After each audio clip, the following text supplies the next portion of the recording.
Hi there, Frank Flegg here, founder of Ethical Property Partners, the place where we help you to make annual returns on your properties on a monthly basis. A key part of building a property portfolio, if you want to do it in a sophisticated manner, is to get good at sales.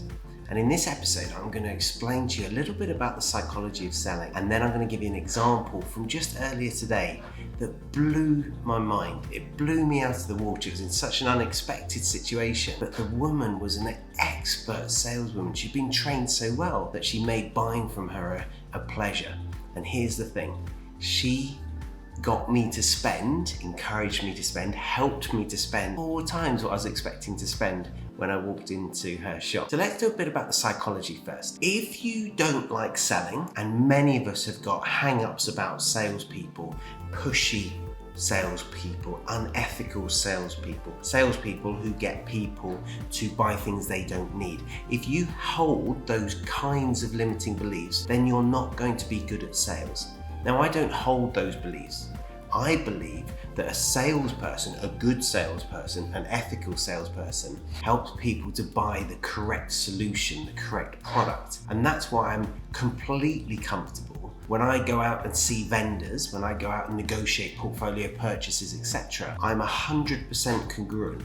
I'm 100% comfortable that I'm offering them a solution that will solve their problem. And if I'm willing to do that, if I'm willing to solve their problem in the best way possible, and I truly believe no one else on this planet can help them in that moment as well as I can, if I believe that, then it's my duty to help them. It's my duty to come up with a solution that works for them and works for me. That's a win-win solution. And so it's really important to get over the negative connotations, that head trash around being a salesperson, if you want to do sophisticated deals. Now, if you can't, if you don't want to become a salesperson, I can remember the first time one of my mentors told me he actually said something like, well, you're a natural salesman. And I remember thinking, I don't want to be a salesman. But actually over the years, that was about 15 years ago, 14 years ago, it was a while ago. Over the years, I've come to realize what excellent sales looks like, and come to realize that excellent salespeople are ethical. They help people who want to buy.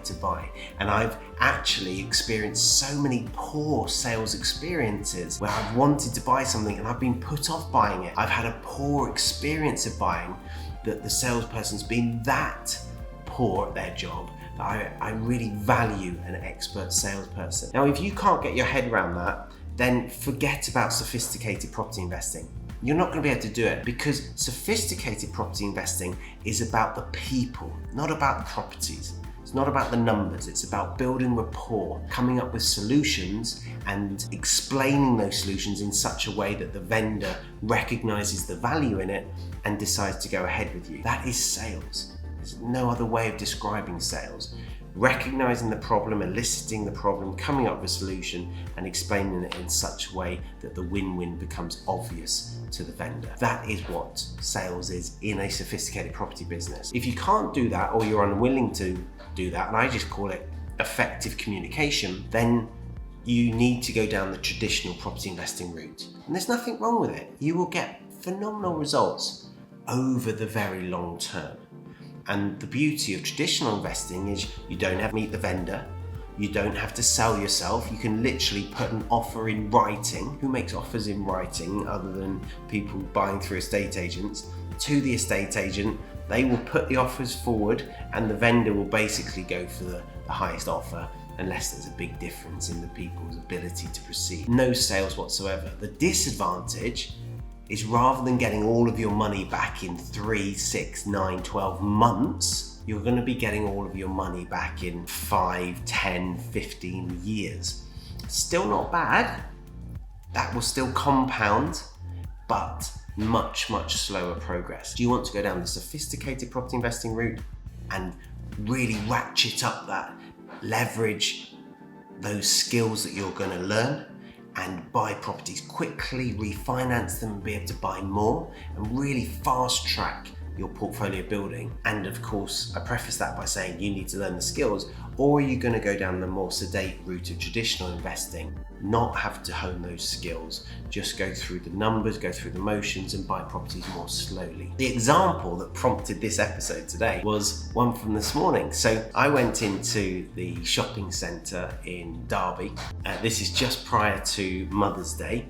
This episode might come out after Mother's Day, but this is just prior to Mother's Day. I have already taken my boys to a shop to buy the presents for their mum, and they've picked out their cards and they've written their cards, so we're all set for Mother's Day. But what I didn't have was a card for my mum. And so as I'm walking past, I'm about to go on holiday for a week, so I thought, I'd really like to get that card in the post before I leave so that my mum can get her card a couple of days before Mother's Day. And I happened to walk past Paper Chase, and I'll name them because I was so impressed by their service. I can't ever remember having been in a Paper Chase before, but I may well have done. It doesn't stand out to me. I'll tell you what, it stood out to me today. So I walked in, straight away there was one woman in the shop. She had a mask on, which straight away makes selling harder. Straight away she turned round and she said, "Hi there, have you been here before?" And I said, "I haven't actually." And she said, and it was an interesting question because it made you think, have you been here before? You don't often get that. What do you normally get asked in a shop? Can I help you? And almost automatically we say, no, just browsing, and that ends the conversation. But she'd clearly been trained to have a conversation. It was a very upbeat opening question as well. Have you been here before? She stopped what she was doing. She was stacking shelves with some cards and looked at me, smiled. You could see the crinkles in her eyes. You could see that she was smiling under the mask, and said, "Have you been here before?" And I said, "I haven't actually." She said, "You had the look of someone who hadn't been here before. What are you looking for?" And I just thought, God, what a friendly woman. At the time, I didn't think this is a good saleswoman. She's been well trained. I thought that later. I think this was all scripted, by the way, because these kind of questions you could ask of anyone. And so she said, "What can I help you with? What are you looking for?" Words to that effect. And I said, "Well, actually, I'm looking for a card for my mum." And she said, "Okay, for Mother's Day." And she said, "Oh, okay, it's these two rows here, these two columns here. Help yourself." And then she carried on with stacking the shelves, and I thought that was excellent because it didn't put me under pressure, didn't make me feel pressured. I could just browse. Anyway, I picked one up relatively quickly and went to open it to see what was inside. And she said, "Do you mind me asking, what made you pick that one out?" And again, it was a real challenging question. You have to think, it's not a nice weather today, isn't it? Which is what you often get from shopkeepers. And I actually thought, and I said, "I think it would just suit my mum. I think it's, suitable for my mum." And then I thought to myself, that's a bit of an odd question. And if she'd said no more, I would have actually said that detracted from the report. But what she then said was, the reason I mention it is you pick that instinctively very quickly. You were really drawn to that card. And now I'm thinking, wow, this is an interesting person. I'm having an interesting conversation. Whereas how many shops have you walked into and you can say you honestly had an interesting conversation with the person behind the till? Like I can remember it a couple of times in my life. Maybe that says more about me though, and how unfriendly I am and how unengaging. So then we had quite a lot of rapport. Didn't actually have anything to talk about. I picked the card out. So I walked to the counter and she said, "Will you be giving it to your mum or will you be posting it?" And I thought, what a good question. I didn't know why it was a good question, but it's another quality question. In EPP, we talk about world-class questions. And these are world-class questions because they're opening me up, building rapport, and wait for it, leading to more sales. The card was £3.50 or £3, I forget how much. And I said, "I'm posting it actually. She lives quite a long way away and I won't see her for Mother's Day." "Oh, no problem at all. Did you know we sell stamps?" And I said, "No, I didn't know you sell stamps." She said, "Would you like a book of stamps?" And I'm about to go on holiday. I have stamps in the office, but I'm not going back to the office. And I thought, yes, that'd be really handy. I said, "How much are they?" She said, "They're the same price as in the post office." Result, great. I expected them to put a premium on because I'm not in the post office. So I bought a book of stamps, £5 something. And then she said, "Do you need anything else?" And I said, "I don't think I do. I think I'm good." Almost wanted to buy more from her because she'd been so nice to me and shown an interest, and we had this rapport going on. And then she said, how about some wrapping paper? Do you need any wrapping paper? Now, I hadn't even seen in their shop, I've only gone in about the first 6 feet because the Mother's Day cards are right at the front, interestingly. Perhaps they should be at the back, so you have to walk through the shop, but I'll leave that to Paper Chase, perhaps they know better. I saw that they had a wall of wallpaper, like 10 feet wide, floor to ceiling wallpaper. And I thought to myself, do I need wallpaper? And then I thought, I do. Didn't even know I needed it. But I've bought the kids these presents. I've gone to the shop with the boys and they've picked the presents out for their mum, a candle and some perfume and chocolates, that was it. And we'll pick flowers up on Sunday morning. And I thought, yeah, they need wrapping. And so I said, I do actually. She came with me to the wrapping paper and she said, do any of these take your fancy? And I didn't have my glasses on, so I was like, I'm not sure, if I'm honest. And she said, well, is she into dogs? Get this is in a card shop. Is she into dogs or pets? And I said, no, not really. And she said, oh, okay, so let's strike out the dog ones and the cat ones. And I thought that's sensible. And then she said, is she like a bubbly, friendly person? Do you think she'd like some colourful wrapping paper? I'm thinking, this is amazing. Like, I buy a £100 top for my wife and don't get this level of service. We're talking about a £3.50 roll of wrapping paper. Unbelievable sales. World-class sales, actually. I said she is, as it happened. She's a very bubbly, friendly person. And she said, what would you say about this one? Do you think this would suit her? And it was like this rainbow one. And she could see that I was hesitating, and that a good salesperson focuses on the purchaser, not on themselves or the product. And she said, or we have this one, which is quite shiny and glittery. And I said, I prefer that one. Great. The great thing about this is what she said, this paper you can use after Mother's Day because it'll work equally well for birthdays. And I thought, brilliant, what a good benefit of having chosen this particular paper rather than one that says Mother's Day on it, which is not probably going to be in any condition to reuse next year if I've got some left over. Do you know what she then said? She said, this is a 5-meter roll of paper. How many gifts have you got to wrap up? And I said, oh, I've got three or four of this size. She said, oh, you'll be fine with this, and then you will have a bit left over, which is perfect, because she just explained what to do with the leftover bits, use them for other people's birthdays. What a clever idea. As we're walking back to the till, and I'm now thinking that was a good sales experience. I've enjoyed going from a £3 card to £5.50 odd stamps and £3.50 wrapping paper. She then said, do you need some tape with that? And I thought, do you know what? My tape is in the office. I'm not going back to the office. I'd love some tape. She did a little sellotape dispenser thing with tape on it. I forget how much that was, £1.50. All in all, it came to, I think, £14.50, something like that, around 15 quid from a £3 initial sale, £3.50 sale. So she's roughly increased the turnover of that business by 4 times, nearly 5 times. Just by asking good questions and being a good salesperson. And so for those of you who have an aversion to sales, that sales is a dirty word, sales is something that you don't want to be associated with, just consider my experience today.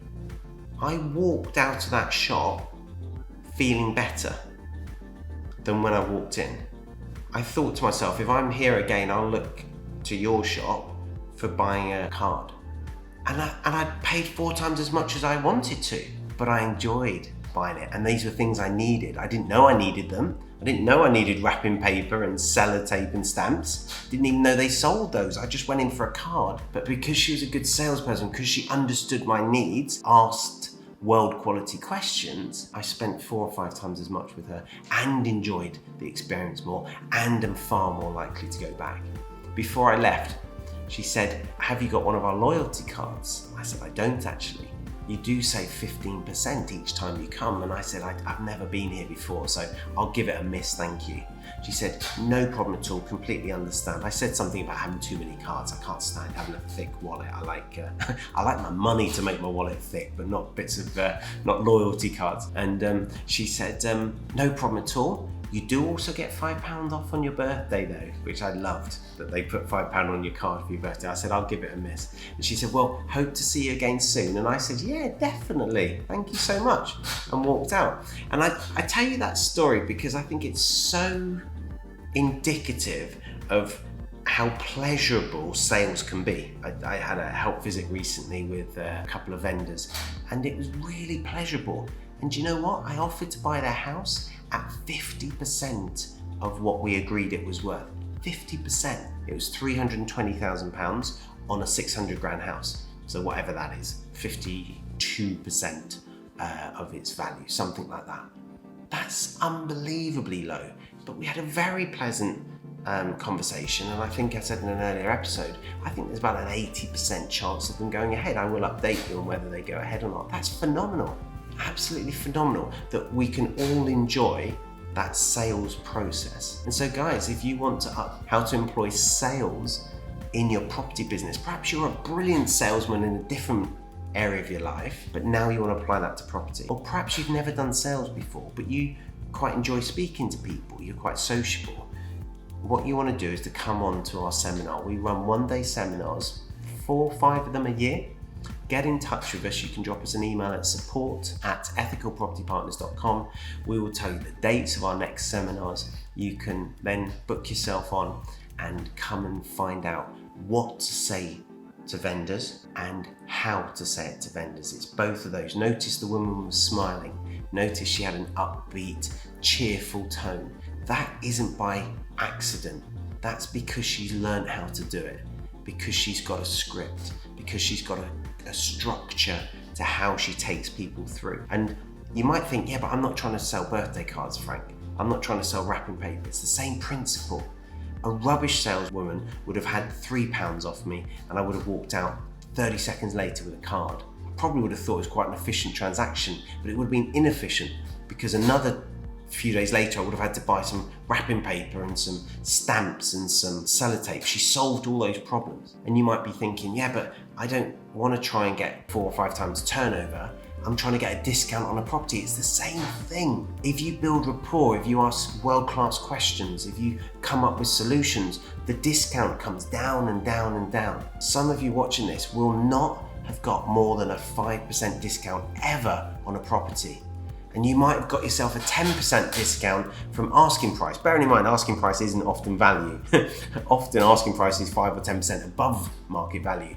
But even if it was market value and you got yourself a 10% discount, you might be thinking, that's amazing, I've just knocked £20,000 off. Woohoo! £30,000, £40,000. How many people have knocked £40,000 off the market value of a property? And then when you actually focus on your ability to communicate, when you actually focus on your ability to build rapport, to solve solutions, to explain simply sophisticated property investing solutions, when you actually invest in yourself, that's when you can knock 50, 70, 80, £100,000 off a purchase price, or as in that example I've just given, says he, trying to work it out, 600 minus 320, £280,000 off a purchase price, which by the way, I'm not paying for on day one. I'm paying that over the next 10 to 20 years. So even then, I get control of the asset for all that time without having to put down the money up front. And that blows people's minds, but it comes down to sales and your ability to communicate. So guys, hopefully that has been helpful to you. Hopefully it's whetted your appetite for improving your salesmanship and your communication skills. And if you are interested in coming and attending our one-day seminar, we only run one seminar. Everything else is for clients only. It's for partners only or people trying out the partnership. But we run one event several times a year for people who aren't on the partnership. So if you'd like to come and get a full 7 hours of quality, sophisticated property investing tuition, where we'll work on your knowledge, but also your skills, where we'll give you the paperwork that you need in order to do these sophisticated transactions, where we'll explain the difference between below market value and control now, pay later strategies. People often don't realize there's a massive difference between the two. And if you're offering this to this person and this to this person, they'll both say no.